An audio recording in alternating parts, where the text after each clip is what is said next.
मेरा नाम रश्मि है। मैं 29 साल की हूँ। शादीशुदा हूँ और मध्य प्रदेश के एक छोटे से शहर में रहती हूँ। मेरे परिवार में मेरे पति, जो 31 साल के हैं, मेरा 15 साल का बेटा और 17 साल की बेटी है। मेरे पति एक नौकरी पेशा इंसान हैं, लेकिन पिछले 5 साल से उन्हें दमा है। इस वजह से जरा सा भी शारीरिक काम करने पर उनकी सांसें उखड़ने लगती हैं। मैं, जैसा कि लोग कहते हैं, अभी भी काफी आकर्षक दिखती हूँ। मेरे दोस्त और रिश्तेदार अक्सर मेरी तुलना जया प्रदा से करते हैं और मैं इस तारीफ पर थोड़ा खुश भी हूँ। बात उस दिन की है जब मैं अपने मायके अपने चाचा की बेटी की शादी में बच्चों के साथ गई थी। मायका मेरा हमेशा से प्यारा रहा है। शादी की तैयारियों में घर में खूब चहल पहल थी। मेहमानों की भीड़ थी और घर में हर कोना गुलजार था। शादी से एक दिन पहले मुझे नहाने के लिए बाथरूम की जरूरत थी, लेकिन नीचे के सारे बाथरूम भरे हुए थे। मजबूरन मुझे छत पर बने बाथरूम में जाना पड़ा। वहां पहुंचकर मैंने देखा कि बाथरूम का दरवाजा अंदर से बंद है। मैंने पूछा, कौन है अंदर? जवाब आया, दीदी मैं हूं अजय। बस 2 मिनट। अजय मेरा चचेरा भाई है, मेरे चाचा का बेटा, 25 साल का जवान लड़का जो नौकरी करता है। कुछ देर बाद अजय ने दरवाजा खोला। वो तौलिया लपेटे हुए था और उसके कपड़े उसके हाथ में थे। जैसे ही वह बाहर निकला, उसका पैर फिसला और वह धड़ाम से गिर पड़ा। गिरते ही उसका तौलिया ऊपर उठ गया। मैंने एक पल के लिए कुछ ऐसा देख लिया जो मेरे दिमाग में अटक गया। मैं जल्दी से नहाने के लिए बाथरूम में घुस गई, लेकिन मेरा मन उथल पुथल में था। नहाकर बाहर आई तो मैंने अजय को नीचे देखा। वह बिल्कुल सामान्य व्यवहार कर रहा था, जैसे कुछ हुआ ही न हो। लेकिन मेरे मन में कुछ बदल चुका था। मैं बार बार अजय के पास जाने की कोशिश करने लगी। उसका ध्यान अपनी ओर खींचने के लिए मैं उसके आसपास रहती, उसे छूने का बहाना ढूंढती। लेकिन अजय को शायद कुछ समझ ही नहीं आया। उसकी सादगी और अनजान मुझे और बेचैन कर रहा था। मैं उस पल को भूल नहीं पा रही थी। शादी बड़े धूमधाम से हो गई। 2 दिन बाद घर के बड़े लोग चाचा की बेटी को पहली बार उसकी ससुराल छोड़ने गए। घर में अब कुछ मेहमान, महिलाएं, मेरे बच्चे और अजय ही बचे थे। शादी की भागदौड़ के बाद अब घर में थोड़ी शांति थी। शाम के 8 बजे खाना खा लिया था। मेरी बेटी और बाकी महिलाएं एक कमरे में सोने की तैयारी कर रही थी। मुझे और मेरी बेटी को भी उसी कमरे में सोना था। मेरा बेटा दूसरे कमरे में पलंग पर लेटा टीवी देख रहा था। वह वहीं सोता है। अजय खाना खाकर बाहर घूमने चला गया था। मैं अपने बेटे के पास गई और उसके बिस्तर पर आधा लेटकर टीवी देखने लगी। रात के 9 बजे अजय वापस आया। मुझे देखकर वह मुस्कुराया और बोला, क्या देख रही हो दीदी? मैंने कहा, कहानी घर घर की। तू भी देख ले। वो बोला, बस अभी आता हूं दीदी, और अपने कमरे में कपड़े बदलने चला गया। कुछ देर बाद वह वापस आया और मेरे बेटे के बगल में लेटकर टीवी देखने लगा। मेरे दिल की धड़कनें तेज हो गईं। अजय के पास होने से मेरे मन में एक अजीब सी हलचल होने लगी थी। रात के 10 बज रहे थे। मेरा बेटा बोला, मम्मी ये लाइट बंद कर दो, मुझे नींद आ रही है। तुम्हारा ये सास बहू का ड्रामा बहुत देर तक चलेगा। मैं जानता हूं तुम पूरा देखकर ही सोओगी। ये सुनकर मुझे हंसी आ गई और अजय भी हंसने लगा। उसने कहा, हाँ दीदी लाइट बंद कर दो, मेरी आंखें भी भारी हो रही हैं, मैं भी जल्दी सो जाऊंगा। मैंने कहा, ठीक है, और उठकर लाइट बंद कर दी। फिर उसी बिस्तर पर अपने बेटे के पास लेटकर टीवी देखने लगी। अब दीवार की तरफ अजय था, फिर मेरा बेटा और फिर मैं। कुछ देर बाद मेरा बेटा सो गया। थोड़ी देर बाद अजय की आंखें भी बंद हो गईं। मैंने जानबूझकर उसे उसके कमरे में जाने के लिए नहीं जगाया। टीवी की आवाज को मैंने बिल्कुल धीमा कर दिया।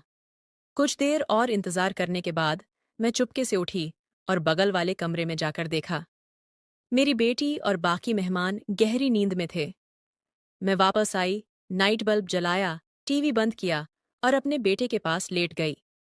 करीब आधे घंटे तक इंतजार करने के बाद मैंने फिर से स्थिति का जायजा लिया। सब गहरी नींद में थे। अजय भी सो रहा था। मेरे मन में एक तूफान सा उठ रहा था। मैं अजय को देख रही थी और मेरे दिल की धड़कनें रुकने का नाम नहीं ले रही थीं। उस रात मेरे मन में क्या चल रहा था, ये शायद मैं खुद भी पूरी तरह नहीं समझ पा रही थी। लेकिन उस पल में मेरे अंदर की चाहत मुझे कुछ और ही सोचने पर मजबूर कर रही थी। उस रात जब घर में सन्नाटा पसरा था और नाइट बल्ब की हल्की रोशनी कमरे को एक रहस्यमयी सा माहौल दे रही थी, मेरा मन बेकाबू हो रहा था। अजय गहरी नींद में था। उसकी सांसें एक समान चल रही थीं। मेरा बेटा भी पास में सो रहा था और बगल के कमरे में मेरी बेटी और बाकी मेहमान भी नींद के आगोश में थे। मैं बिस्तर पर लेटी थी, लेकिन नींद मेरी आंखों से कोसों दूर थी। अजय का चेहरा, उसकी वह मासूमियत और वह अनजाना पल जो मैंने बाथरूम के बाहर देखा था, मेरे दिमाग में बार बार घूम रहा था। मैंने धीरे से करवट बदली और अजय की तरफ देखा। उसका चेहरा नाइट बल्ब की रोशनी में हल्का हल्का चमक रहा था। मेरे मन में एक अजीब सी बेचैनी थी। मैं जानती थी कि जो मैं सोच रही हूं वह गलत है। मैं एक शादीशुदा औरत हूं, 2 बच्चों की मां हूं और अजय मेरा चचेरा भाई है। लेकिन उस पल में मेरे दिल और दिमाग के बीच एक जंग छिड़ी हुई थी। मेरी चाहत मुझे कुछ करने के लिए उकसा रही थी और मेरा विवेक मुझे रोक रहा था। मैंने धीरे से अपनी जगह से उठने की कोशिश की, लेकिन मेरा बेटा हल्का सा हिला। मैं रुक गई। डर के मारे मेरी सांस थम सी गई। कुछ पल रुककर जब मुझे यकीन हो गया कि वह फिर से गहरी नींद में है, मैंने हिम्मत जुटाई और धीरे से बिस्तर से उठी। मेरे कदम कांप रहे थे, लेकिन मैंने खुद को संभाला और अजय के पास गई। वह अभी भी गहरी नींद में था। मैंने एक बार फिर चारों तरफ नजर दौड़ाई, यह सुनिश्चित करने के लिए कि कोई जाग तो नहीं रहा। सब कुछ शांत था। मैं अजय के बगल में बैठ गई। मेरे हाथ कांप रहे थे। मैंने धीरे से उसका कंधा छुआ, जैसे उसे हल्का सा हिलाकर देखना चाहती थी, लेकिन वो नहीं जागा। मेरे मन में एक तूफान सा उठ रहा था। मैंने खुद से कहा, रश्मि, तू क्या कर रही है? ये गलत है। लेकिन मेरे शरीर ने मेरे दिमाग की बात नहीं मानी। मैंने धीरे से उसका हाथ पकड़ा। उसका हाथ गर्म था और मेरे स्पर्श से वह हल्का सा हिला। उसकी आंखें खुलीं और वह थोड़ा चौंक सा गया। दीदी, उसने धीमी आवाज में कहा, जैसे नींद में ही हो। शब्द कुछ मत बोल। मैंने फुसफुसाते हुए कहा। मेरी आवाज में एक अजीब सी कशिश थी जो शायद मुझे भी नहीं पता थी कि कहाँ से आई। अजय ने आंखें मलते हुए मुझे देखा। क्या हुआ दीदी? सब ठीक है? उसने पूछा। उसकी आवाज में मासूमियत थी। मैं कुछ पल के लिए चुप रही। मेरे मन में सैकड़ों बातें एक साथ दौड़ रही थीं। मैंने कहा, हाँ सब ठीक है, बस नींद नहीं आ रही थी। वो हल्का सा मुस्कुराया और बोला, तू टीवी चला ले या बाहर चले, थोड़ा टहल ले। उसकी सादगी मेरे दिल को और पिघला रही थी। नहीं, बस यहीं बैठ, मैंने कहा और उसका हाथ और कसकर पकड़ लिया। मुझे नहीं पता था कि मैं क्या चाहती थी, लेकिन उस पल में मैं बस अजय के करीब रहना चाहती थी। वो थोड़ा असहज सा दिखा, लेकिन कुछ बोला नहीं। शायद उसे समझ नहीं आ रहा था कि मैं क्या चाह रही हूं। मैंने धीरे से उसका चेहरा अपनी तरफ किया और उसकी आंखों में देखा। उसकी आंखों में एक सवाल था, लेकिन वो चुप रहा। मेरे दिल की धड़कनें इतनी तेज थीं कि मुझे लग रहा था कि वह भी उन्हें सुन लेगा। अजय, मैंने धीमी आवाज में कहा, तू बहुत अच्छा है। वो हल्का सा हंसा और बोला, दीदी, आप भी तो अच्छी हैं, लेकिन इतनी रात को ये सब बातें क्यों? मैंने जवाब नहीं दिया। मेरे पास कोई जवाब था भी नहीं। मैंने बस उसका हाथ और कसकर पकड़ा और धीरे से उसके करीब सरक गई। उसने एक बार फिर मेरी तरफ देखा। इस बार उसकी आंखों में थोड़ा डर और थोड़ा आश्चर्य था।